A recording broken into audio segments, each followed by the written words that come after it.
అందరికీ నమస్కారం. Welcome to my channel. ఈ వీడియోలో ఏపీ ప్రభుత్వ ఉద్యోగులకు మరియు పెన్షనర్లకు మంచి రోజులండి. 2 డీఏల విడుదలకు షెడ్యూల్ అయితే ఖరారు. దీనికి సంబంధించిన పూర్తి తాజా సమాచారాన్ని వీడియోలో తెలుసుకుందాము. వీడియో అయితే ఎక్కడే గాని స్కిప్ చేయకుండా ఎండ్ వరకు చూసేయండి. అప్పుడే ఇన్ఫర్మేషన్ పూర్తిగా అర్థమవుతుంది. అలాగే వీడియో చూస్తున్న ప్రతి ఒక్కరు వీడియోకైతే లైక్ చేయండి ఫ్రెండ్స్. ఈ వీడియోని తోటి ఉద్యోగ, పెన్షన్ మిత్రులతో అయితే షేర్ చేయండి. కొత్తగా మన ఛానల్‌ని చూస్తున్నవారు ఇంకా ఎవరైనా సబ్స్క్రైబ్ చేసుకున్నట్లయితే వెంటనే మన ఛానల్‌ని సబ్స్క్రైబ్ చేసుకోండి. దీని ద్వారా నేను చేసే లేటెస్ట్ వీడియోస్ అన్నీ మీ వరకు రీచ్ అవుతాయి. ఇక ఆలస్యం చేయకుండా వివరాల్లోకైతే వెళ్ళిపోదాము. ఫ్రెండ్స్, ఆంధ్రప్రదేశ్‌లోని లక్షలాది మంది ప్రభుత్వ ఉద్యోగులు మరియు పెన్షనర్లు ఎదుర్కొంటున్నటువంటి తీవ్రమైన ఆర్థికేతర సమస్యలను తక్షణమే పరిష్కరించాలనైతే Andhra Pradesh joint action committee APJAC Amaravati ప్రభుత్వంపై తీవ్ర స్థాయిలో అయితే డిమాండ్ చేసింది. ఈ సమస్యలపై ప్రభుత్వం ఒక నిర్దిష్టమైన కాలపరిమితితో కూడుకున్నటువంటి స్పష్టమైన హామీ ఇవ్వాలని ఏపీ జేఏసీ విజ్ఞప్తి చేసింది. లేని పక్షంలో తమ పోరాటాన్ని ఉధృతం చేస్తామని హెచ్చరించింది. విజయవాడలోని రెవెన్యూ భవన్‌లో ఏపీ జేఏసీ అమరావతి రాష్ట్ర కార్యవర్గ విస్తృత స్థాయి సమావేశం జరిగింది.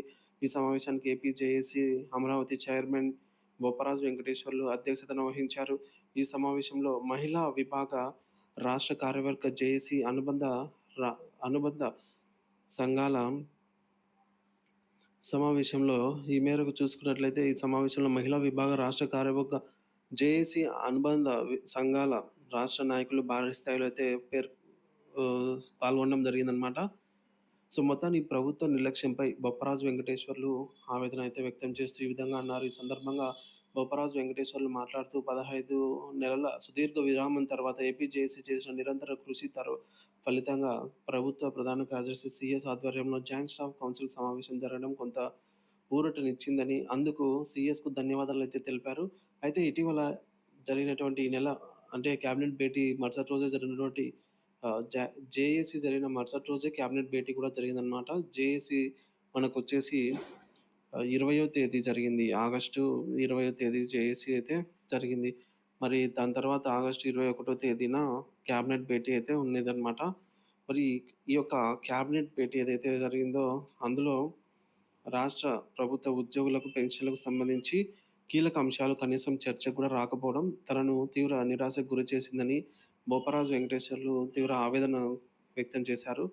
మరి గత ప్రభుత్వం నుంచి పేరుకుపోయిన బకాయిల వల్ల ఉద్యోగులు, పెన్షనర్లు ఆర్థికంగా నష్టపోతూ ఉన్నారని చెప్పి బొప్పరాజు గారు ముఖ్యంగా ఆవేదన వ్యక్తం చేశారు.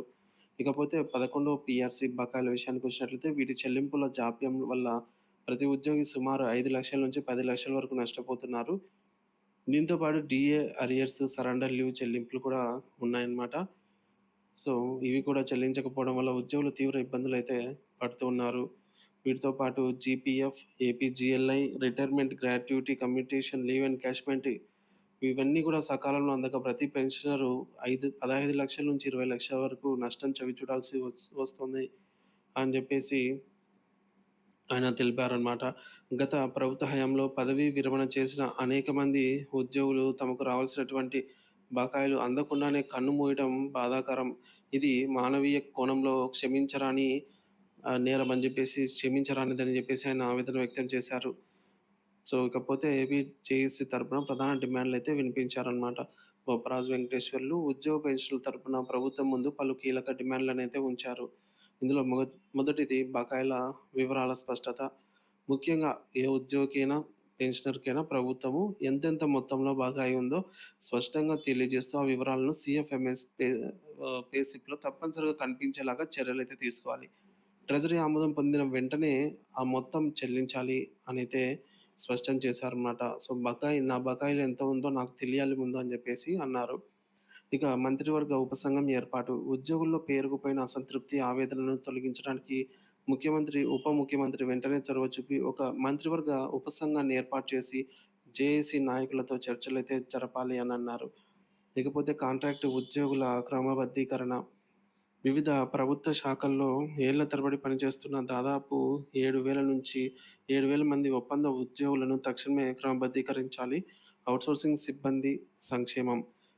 సో, ఔట్‌సోర్సింగ్ సిబ్బంది సంక్షేమం విషయానికొచ్చినట్లయితే వీరికి కూడా ఏదైతే సంక్షేమ పథకాలున్నాయో అవన్నీ కూడా వర్తింపచేయాలి, అమలు చేయాలనైతే వీరి యొక్క భద్రతను కాపాడాల్సిన అవసరం ఎంతైనా ఉంది ప్రభుత్వం పైన అని అన్నారు. రేషన్ కార్డులు, చైల్డ్ కేర్ లీవ్స్ 10,000 లోపు పెన్షన్ పొందుతున్నటువంటి విశ్రాంత ఉద్యోగులకు వాళ్ళ కుటుంబాలకు రేషన్ కార్డులు మంజూరు చేసి ఆదుకోవాలి. కేంద్ర ప్రభుత్వ ఉద్యోగుల మాదిరిగానే రాష్ట్రంలోని మహిళా ఉద్యోగులకు కూడా 2 సంవత్సరాల చైల్డ్ కేర్ లీవ్ సౌకర్యం అయితే కల్పించాలని కోరారు. ఇక పోరాటం కొనసాగింపుకు తీర్మానం.